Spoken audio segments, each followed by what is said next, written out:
Hi, my name's Helen. I'm a lifestyle journalist based in Toronto. Maybe you already know that. This video is a companion piece to the Substack article I'm writing for March, my March roundup of really good things. This is a really popular article series that I've been doing. You can get it completely for free. I'm posting this video to Substack, so if you're seeing it from there, you already know this, but if I happen to post this to YouTube, I'm not sure what I'm going to do because I kind of broke up with YouTube a while ago.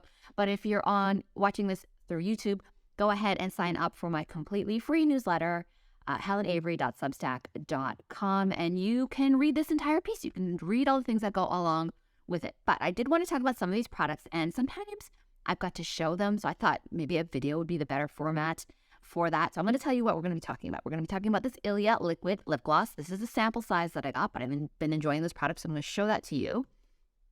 Another thing that I've been enjoying is this Charlotte Tilbury Quad eyeshadow, and I have thoughts about her eyeshadows, so I'm going to share that with you shortly. And then I'm going to go on to talk about No.7 Stay Perfect Tubing Mascara. So if you don't know what a tubing mascara is, you're going to want to hang out and hear why I prefer this to any other kind of mascara, because I have a lot of issues with other types of mascara. I'll tell you about that. And how I actually pair up with Lash Idole, which is like a top seller from Lancome. So I use these two together. I'll tell you about why I do that in a bit. And then last, I'm going to tell you guys about this beautiful necklace that I got actually via PR. This is an 18K plated, made in Italy necklace, very affordable. I will tell you a bit more about that. And that is the little pouch that it came in. So I'll tell you about this new Canadian brand that you can get if you're in the US as well. I definitely checked on that for you. So without any further ado, let's get right into it. Okay, ILIA Lip Oil. I got sent this as this sort of package.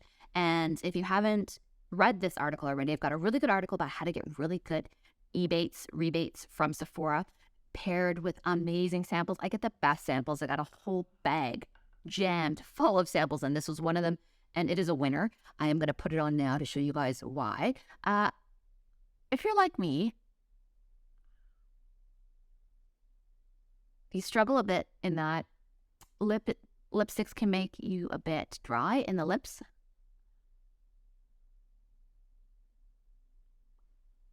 But you will not find that issue with this. It's easy to put on. It does stay within your lips pretty well. At least I found it to be the case. And this color actually matches quite well with this jacket that I'm wearing. Somebody actually asked me on Instagram, because if you wear anything, people want to know what it is. This is actually, I thrifted it from Salvation Army. It is I want to say it's a Varley, which is a brand that I didn't know about till I bought this jacket, and I looked it up and I was like, oh my gosh, that stuff's expensive. And the name is Delpherne, so you can still purchase it if you're interested in this. And I think it comes in black as well. This sort of lilac shade is not your vibe, which is understandable, not for everybody. Don't love this color, but love the formulation. So I was actually looking at some other colors, and I'm thinking of investing in the large size because this is just the sample. This is called Linger. It's a bit neutrally nude for my taste. I prefer sort of a punchier, like red or like pink with some blue undertones. And that's not what this is, but it is so nice. You can wear it. It comes off easily. And when it does come off, it just leaves a little bit of stain on your lips, which is nice as well. And ILIA is just a really nice, like one of these clean beauty brands, which clean does not mean that much for me. It's not like I buy or don't buy according to that, but it's really nice. I can vouch for it. And I convinced a friend of mine to purchase one, so I should check in with her really to see if she's liking hers or not. But I'm really enjoying this and looking forward to buying a fuller sized product in a different shade. Let's move on now to Charlotte Tilbury, and I'm going to tell you my issue with Charlotte Tilbury. Aside from, and Wayne Goss, the YouTuber's picked up on this as well, aside from this like sort of stupid hypey marketing talk that she puts on all of her stuff, which is so not necessary. Her stuff's so good. You don't need to tell us like 98% of women found themselves to look younger. 75% of them looked more or whatever. I don't actually need that. I just need something that works well. So anyhow, this is the Quad palette, and I kept the box because I wanted to show you guys. It's called the Sophisticate. And the issue with Charlotte Tilbury's quads, I find, is that they're almost all warm toned. There are very few true neutrals. And when I say warm tone, I mean like leaning to the orange, which is not my vibe. There's a few that have other colors, like I think purples and stuff like that. But this is the only true neutral quad that I could find out of the entire line. Again, called the Sophisticate. These are all soft mattes. There's no shimmers really. Yeah, no, none of these are shimmery. And this is just great if you need a neutral palette. Almost doesn't matter what your skin tone is. I find actually this color here works well on my eyebrows, even though that's obviously quite a bit lighter than my eyebrows. But sometimes when you're looking to sort of add that bit of dimension, I'm finding this actually for someone with nearly black hair, it works quite well. You can see it. I don't know if you can see it there, but anyway, this shade works just as a really nice like overall wash of color. And the great thing about Charlotte Tilbury's eyeshadows is they're crazy expensive. The price is so stupid on all of her products, but that said, they're very easy to use, very sheer. So you have to kind of build up if you want a big punchy look, but most of us are not that good. And we don't. We just want something easy. That's like our priority, is to have something that's easy to put on. This definitely fits the bill. Completely overpriced, but I will have this for years. I have another one that I've had, I'm going to say over 5 years, and it's still going because it's so sheer. You just use a tiny wash and there's not a lot of, what do they call it when there's excess? There's not a lot of excess left off your brush. It's just like, her eyeshadows are really nice. They're made in Italy as well. So premium all the way, worth it, because you'll have it for a long time, I think. Yeah, Charlotte Tilbury's luxury palette quad in the Sophisticate.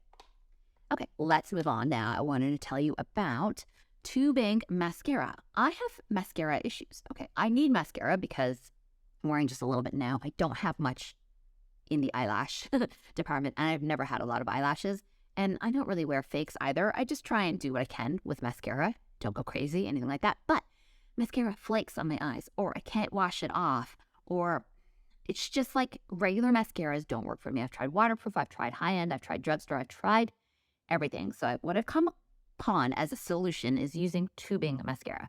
So for those of you who don't know, because tubing mascaras, every brand usually has one, and there's one called Blink, and you'll see that one in Sephora.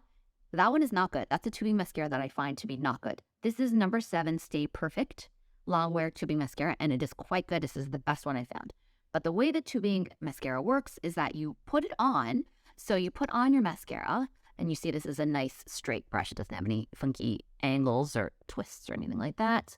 You put on your mascara, it dries, and then the way that you take it off, so it just wears like a normal thing. It doesn't tend to flake down here, which is amazing. Love that about it. But the way that you've got to get it off is that you need to sort of act, because it makes tubes. That's why it's called tubing. It makes a tube, wraps around your eyelash and makes a tube. And these tubes just pull right off.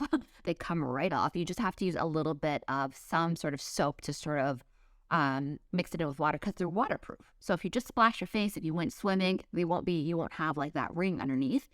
It needs the actual, I guess the sort of, what do they call that? Whatever the action is that you have with soap. There's a word, of course, on the tip of my tongue. I can't think of it, but you have that. It mixes water and soap, then it comes off. And it doesn't need to be a harsh soap either. It doesn't need to be like a bar of soap or anything like that. Just anything with any kind of soapy action will take it off quite readily.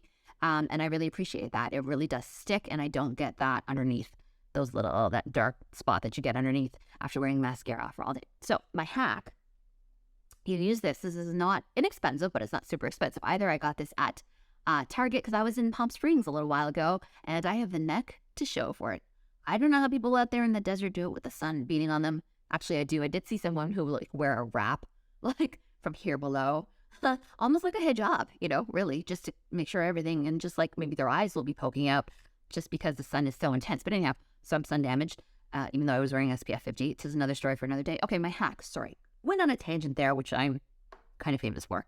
Okay, the hack is just, so you use this and say this isn't your favorite because it's not giving you the volume you want, or the separation, or the, I don't know, whatever it is you like. So you can wear this underneath, almost like a primer, and it will still give you tubing action if you go on top with a regular mascara. This is just regular Lashy Doll from Lancome. Again, another Sephora sample. I hate this. I don't like this brush. I don't think it's good. This is a very beloved mascara, but you'll see that this well, maybe you won't see. It might be kind of hard to see. This definitely gets a more thick and heads volume kind of look. You can wear them together. Just make sure you let the tubing one dry, and it will still behave pretty much as a tubing mascara. Now, if you go crazy, of course, you're going to get flakes and stuff like that. But if you're kind of going kind of reasonable on the amount of mascara that you're wearing, you'll find that pairing the two of these, and I'm sorry to tell you about two products instead of just one. Does anybody really want to hear that news? But if you do use them together, they actually work well. I don't know why, but they do. We need a cosmetic chemist to explain that because that is not my field of expertise. Okay, let's move on to La Dye, even though it's spelled La Dage. Dai. It's supposed to be like die, like in Italian, like die, which means like come, die, amore, die, like come. Okay, so it's a brand out of Canada. And if you're in the US, please do not sleep on Canadian brands that we Canadians tell you about. Let me tell you, your dollar is so favorable. And most, Canadian indie, smaller businesses would love to get your business. So don't sleep on it. It's going to be cheaper than what you're paying for at home, right? I was in Palm Springs / Las Vegas, and I got this beautiful necklace here, right, from a Canadian company, and it's like 63 American dollars, maybe a little bit more than that. What can you buy in Las Vegas for $63? Like, we bought like 2 burgers and 2 fries from like Bobby Flay's burger place, and that was like the prices are crazy in Las Vegas. Like, if you think the airport is bad, it's like the airport plus 10% or something like that. Outrageous pricing. So very inexpensive. It is gold plated, so it's 18 karat gold plated, and I actually put my other gold on to show you guys today. There's like the Majuris of the world, but I don't really want to promote them. They're doing quite well with their whole influencer marketing campaign. I'd much rather promote a small business. This is stuff that's made in Italy. It's not like done with child labor or something like that. And while this is plated and affordable, I think it's 85 Canadian dollars, there is, of course, a range of like real gold stuff, and it is still affordable for what it is. So why go to Missouri? It just doesn't make any sense. It's just, I guess it's easy, and you see influencers wear it, but there is more to the world. So we're all looking for like a reputable jewelry brand. This is definitely one I'm happy to say does amazing stuff. I'm loving this. I think this is a paperclip style. I think it is just like, even if it's not for you, you feel like maybe a bit young.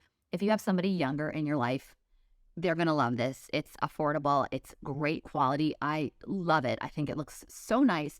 And that 18 karat gold has this richness that you just don't see in the 14 karat, like, not as good stuff that you see in other places. And that's why I decided to wear my jewelry. This is an 18 karat gold ring that my dad gave me ages ago, and it has a different luster to it. Inside is white gold, has a different luster. And this is Italian gold. This is actually Chinese 24 karat gold. And you see this has a different, more yellow luster, and I hardly ever wear this out. My grandmother gave this to me. It's got this like clip that's a little bit soft, so I need to get a better clip if I want to wear this with any regularity. That's the thing about 24 karat gold. It's very soft. I don't know if people know that. It is very, very soft and very malleable, which means it could be lost, which of course I'm terrified of doing because this is like a treasured piece that my grandmother gave me, because when she used to go back to China and Hong Kong, what you would do back then, I don't know if this is still a thing, but what you would do back then is you would buy like a bar of gold, and you would just get jewelry made there very inexpensively, relatively inexpensively, and you would bring it home for your family members. So yeah, you would just buy the gold and have your stuff custom made, and I have earrings, and my cousin has a beautiful necklace, and we have all kinds of stuff given to us by our grandmother, who would get the stuff made when she would go back to China every few years. She'll go back and visit family that was living there. So nice memories. So I just wanted to show you how beautiful the color is of this. You can't beat 18 karat gold. A boss of mine and she's Middle Eastern, and so she's like into the 18 karat gold as well. And we were like, I was just admiring all her jewelry. And even back then I was like, 18 karat gold, right? Because I could spot the color of it immediately. She's like, of course, I would never wear 14 or 10. So anyhow, that was kind of funny. So I'm not any kind of jewelry snob or anything like that, but I just thought I would point that out. All right, everybody, gonna wrap it up there. Hope you enjoyed this. It feels good to me making videos again. I don't know if I'll keep making them or not, but when I have good stuff that I want to share with you, it just feels like video is the only way to do it right sometimes. But I will have a written component to go with this as well. So make sure for links and all that kind of stuff. I'll try and include them wherever I can, that it makes sense to include links. But in the meantime, we'll see you soon. Maybe. Bye.